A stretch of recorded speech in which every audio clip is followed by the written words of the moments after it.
ਦੋਸਤੋ ਰਾਹ ਜਾਂਦੇ ਬੰਦੇ ਨੂੰ ਬੰਦੇ ਐਵੇਂ ਸਵਾਲ ਕਰ ਲੈਂਦੇ ਆ। ਇੱਕ ਬੰਦਾ ਐਵੇਂ ਬਹਿ ਗਿਆ, ਯਾਰ ਕੋਈ ਚੰਗਾ ਜਿਹਾ ਪੀਰ ਦੱਸ।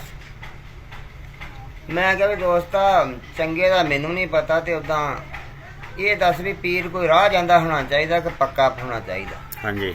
ਉਹ ਕਹਿੰਦਾ ਨਹੀਂ, ਪੀਰ ਕੋਈ ਪੱਕਾ ਹੋਣਾ ਚਾਹੀਦਾ।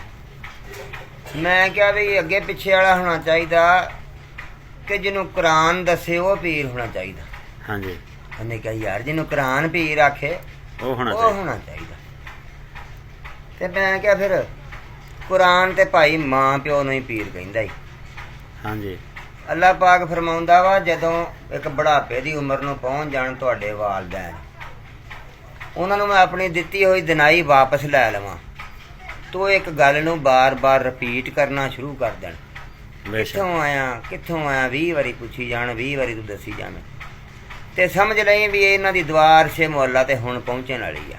ਕਿਆ ਬਾਤ ਹੈ, ਕਿਆ ਬਾਤ। ਉਹਨੂੰ ਤੂੰ ਕੁੱਕੜ ਖਵਾਉਣਾ ਵਾ ਪੀਰ ਨੂੰ, ਉਹਦੀ ਦੁਆ ਦਾ ਇਤਬਾਰ ਕੋਈ ਨਹੀਂ। ਇਹ ਕੁਰਾਨ ਵਾਲਿਆਂ ਨੇ ਪੀਰ ਬਣਾਇਆ, ਇਹਨੂੰ 20 ਦੀ ਆਈਸਕ੍ਰੀਮ ਹੀ ਕਿਤੇ ਖਵਾ ਕੇ ਵੇਖ ਲਾ, ਹਾਏ ਤੇ ਰੱਬ ਰੰਗ ਲਾ ਦੂਗਾ ਜਾ। ਬੇਸ਼ੱਕ।